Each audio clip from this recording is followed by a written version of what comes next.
इस वीडियो में हम बात करने वाले हैं वैम्पायर डायरीज के सीजन 3 के एपिसोड नंबर 4। एपिसोड की शुरुआत होती है जहां हमें देखने को मिलता है स्टेफन और क्लॉस मिलकर रेबेका को शॉपिंग करवाने के लिए ले जा रहे हैं, क्योंकि उसके पास 21st सेंचुरी करंट टाइमलाइन के जैसे कोई कपड़े नहीं है और क्योंकि वो 80-90 साल से डैग की हुई क्लॉस की कैद में थी, इस वजह से उसे प्रेजेंट टाइमलाइन के बारे में कुछ भी नहीं पता है।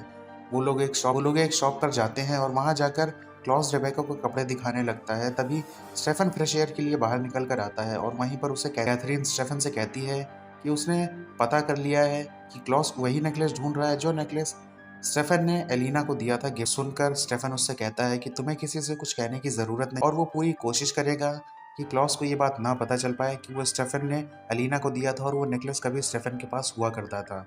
वहीं कैथरीन उससे कहती है कि तुम जानते हो कि क्लॉस को बेवकूफ़ बनाना इतना आसान। क्लॉस एक ओरिजिनल वैम्पायर है और वो काफ़ी ज़्यादा चालाक है, तो तुम्हें संभल के रहना होगा। वहीं दूसरी तरफ हम देखते हैं फाउंडर्स डे की पार्टी के लेमन और एलिना मिलकर कुछ बना रहे होते हैं और वहीं एलारिक भी उनकी हेल्प करने पहुंचता है। एलारिक उन दोनों को साथ में देखता है और एलारिक को ये चीज़ पसंद नहीं आती कि डेमन और एलिना एक साथ। वहीं दूसरी तरफ हम देखते हैं जेरेमी ऊपर अपने रूम में होता है। जेरेमी की जैसे ही आंख खुलती है वो देखता है उसके साइड में एना जेरेमी से पूछती है कि क्या तुम मुझे सुन सकते हो, जिस पर जेरेमी बताता है हाँ मैं तुम्हें आराम से सुन सकता हूँ। जेरेमी एना से कहता है कि रात में मैं तुम्हारे बारे में ही सोच रहा था और सुबह उठकर भी मैं तुम्हारे बारे में ही सोच रहा था और तभी शायद से तुम मुझे दिख रही हो। जिस पर एना कहती है कि अब मैं समझ, जब तुम मेरे बारे में सोचोगे तभी मैं तुमसे कांटेक्ट कर पाऊँ। दूसरी तरफ हम देखते हैं जहाँ पर ग्लोरिया एक स्पेल कास्ट कर रही होती है रेबेका रॉस के साथ और वो फाइंड कर रही होती है कि उसका नेकलेस कहाँ। वहीं उसके स्पेल की वजह से एलिना के गले में वो नेकलेस काफ़ी हीट करने लगता है जिससे एलिना जल जाती है। बानी वहाँ आ चुकी होती है कैरोलाइन के साथ में और हमें पता चलता है कि बानी वेकेशंस के लिए अपने ग्रैंडफादर के घर गई हुई थी और अब वो मिस्टिक फॉल्स में वापस आ चुकी है। बानी एलिना को देखकर काफ़ी खुश होती है और वो लोग आपस में मिलकर बात। दूसरी तरफ हम देख जहाँ पर डेमन जाता है बिल से मिलने और कहता है कि तुम ऐसे कैसे सोच, तुम किसी वैम्पायर के नेचुरल इंस्टिंक्ट को चेंज कर। इस पर बिल उससे कहता है कि तुम नहीं जानते कि माइंड कितना पावरफुल होता है और अगर उसको सही से ट्रेन किया जाए तो कुछ भी कर सकते। वहीं डेमन उसे बाइट करता है ये चेक करने के लिए कि अभी भी उसके ब्लड में व्रवेन और फिर उसको कंपेल करके शहर छोड़ने के लिए बोल। दूसरी तरफ हम देखते हैं एलिना बानी को वो नेकलेस देती है और उस जलने के बारे में बता। बानी उस नेकलेस को लेकर अपनी गिलमोर में उसके लिए रिसर्च करने लगती है और ढूंढने लगती है कि आखिर ये नेकलेस है। दूसरी तरफ हम देखते हैं यहाँ पर ग्लोरिया रेबेका और क्लॉस से बाहर जाने को कहती है और कहती है कि तुम लोग बाहर जाओ, मुझे अकेले में कंसंट्रेट करके स्पेल कास्ट करना है ताकि मैं उस नेकलेस की लोकेशन पता लगा। ग्लोरिया क्लॉस को बता और रेबेका को भी कि मैंने कुछ लड़कियां देखी हैं जो आपस में फ्रेंड्स हैं और उन्हीं में से किसी के पास मेरा नेकलेस। लोग बाहर चले जाते हैं और ग्लोरिया स्पेल कास्ट कर। वहीं दूसरी तरफ हम देखते हैं जहां पर कैरोलाइन और एलिना बात कर रहे होते हैं। वहीं दूसरी तरफ खड़े होकर डेमन और एलारिक बात कर रहे होते हैं और जिस पर एलारिक डेमन से कहता है तुम्हें एलिना से दूर रहना चाहिए और वहीं डेमन गुस्से में उससे कहता है कि आखिर तुम कौन होते हो जो मुझे एलिना से दूर। एलारिक कहता है कि मैं उनका लीगल पेरेंट हूँ और मैं सिर्फ और सिर्फ उनकी अच्छाई के लिए ये उससे कह रहा हूँ। वहीं हम देखते हैं कि ग्लोरिया के स्पेल कास्टिंग की वजह से एलिना का नेकलेस फ्लोट करने लगता है और ये देखकर बानी समझ जाती है कि ये नेकलेस कोई मैजिकल पावर से बना। वहीं कैरोलाइन भी एलिना से पूछती है कि क्या अब तुम सेल्वाटोर में से स्विच कर और अब तुम डेमन को डेट कर रही हो। वहीं एलिना बताती है कि ऐसा कुछ भी, वो सिर्फ डेमन की अच्छी फ्रेंड है और कुछ। वहीं जेरेमी भी पार्टी में नीचे आता है और आकर बानी को देख के खुश हो जाता है। बानी को हक करता है तभी उसे मिरर में एना का रिफ्लेक्शन देखता है जो देखकर वो थोड़ा सा डर जाता है। वहीं दूसरी तरफ डेमन भी एलारिक से कहता है कि मैं भी ये सब कुछ सिर्फ और सिर्फ एलिना की प्रोटेक्शन के लिए कर रहा हूँ और मैं भी उसे कोई हार्म नहीं करना चाहिए। वहीं हम देखते हैं जहाँ पर ग्लोरिया ये जानती जो लड़की जिसके पास नेकलेस है वो स्टेफन को जान। वहीं स्टेफन देखता है कि क्लॉस और रेबेका ब्लड पीने में बिजी हैं और वो उनसे धीरे से साइड से होकर के सीधे रेबेका के पास पहुंच जाता है। रेबेका स्टेफन से उस नेकलेस के बारे में पूछती है और कहती है कि मैं क्लॉस को पसंद नहीं करता, मैं सिर्फ और सिर्फ वो नेकलेस इसलिए चाहती हूँ, वो विचेस की ओरिजिनल प्रॉपर्टी है और वो काफी ज्यादा पावर। वहीं दूसरी तरफ हम देखते हैं जहाँ पर एना और जेरेमी बात कर रहे हैं। एना जेरेमी से कहती है कि वो विकी से बात ना करे क्योंकि जब भी वो विकी को फील करे तो उसे काफी ज्यादा डार्कनेस। एना और जेरेमी एक दूसरे का हाथ पकड़ते हैं और तब उन्हें पता चलता है कि वो एक दूसरे को टच भी कर सकते। वहीं दूसरी तरफ हम देखते हैं जहाँ ग्लोरिया और स्टेफन की बात हो। स्टेफन ग्लोरिया से कहता है आखिर करना क्या चाहती है उस नेकलेस से, जिस पर ग्लोरिया कहती है कि वो उनकी पर्सनल प्रॉपर्टी है और वो उसे चाहती है और क्लॉस वो उसे नहीं देना चाहती। ग्लोरिया उससे पूछती है कि तुम मुझे बताओ वो कहाँ पर। स्टेफन बताने से मना कर देता है।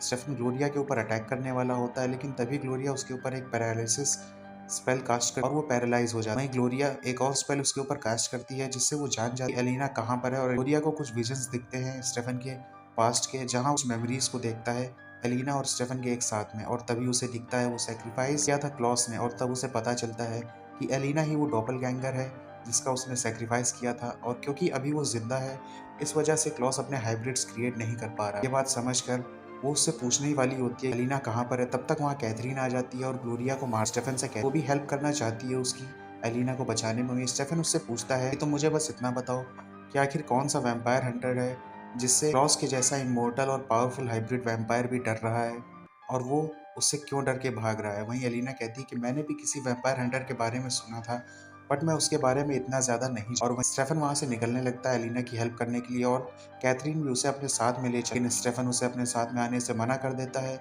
और कहता है कि मैं तुम पर ट्रस्ट नहीं कर सकता हूँ, शायद से तुम मुझे धोखा दे सकती है, और स्टेफन उसे अपने साथ। वहीं दूसरी तरफ हम देखते हैं जहाँ बानी और स्टेफन मिलकर उसको पढ़ रहे हैं और रिसर्च कर रहे होते हैं एलिना की उस नेकलेस के बारे में, जिससे उन्हें कुछ पता चलता है। और वहीं एकदम से एना आ जाती है जेरमी के सामने, और इसे देखकर जेरमी डर जाता है। एना उससे कहती है कि डार्कनेस इज कमिंग, और इतना बोलते बानी की रखी हुई सारी गिलमोर्स वहाँ पर जलने लगती हैं। बानी अपना स्पेल कास्ट करके अपने मैजिक से उन गिलमोर्स को जलना बंद कर, और वहीं जेरेमी बाथरूम में जाता है और एना से कहता है एकदम से उसके सामने आना बंद करना होगा, और खासकर तब जब वो बानी के वो एना को अपने साथ में कांटेक्ट करने से मना करता है, और एना काफी घबरा जाती है। वो अदर साइड में बिल्कुल अकेली है, और अगर जेरेमी ने उससे कांटेक्ट बंद कर दिया फिर से बिल्कुल अकेली रह जाए। दूसरी तरफ हम देखते हैं जहाँ पर डेमन, शेरिफ, लॉकवुड और सबके साथ में काउंसिल है, और वो सब आपस में बात कर रहे हैं। तभी वहाँ पर बिल आ जाता है। बिल आकर डेमन से कहता है कि उसने अपने माइंड को ट्रेन कर रखा है वैम्पायर कंपल्शन के, और उसके ऊपर डेमन के कंपल्शन का कोई भी असर। डेमन ये सुनकर काफी ज्यादा गुस्से में आ जाता है, और वहीं बिल काउंसिल को सजेस्ट करता है हम सबको रोवेन की वाटर, हम सबको मिस्टिक फॉल्स की वाटर सप्लाई देना चाहिए। और ये बात सुनकर डेमन काफी ज्यादा गुस्से में बिल को वहां से लेकर आता है। डेमन जाकर ये बात एलिना और एलारिक को बताता है, और ये बात सुनकर एलिना कहती है कि अच्छी बात है,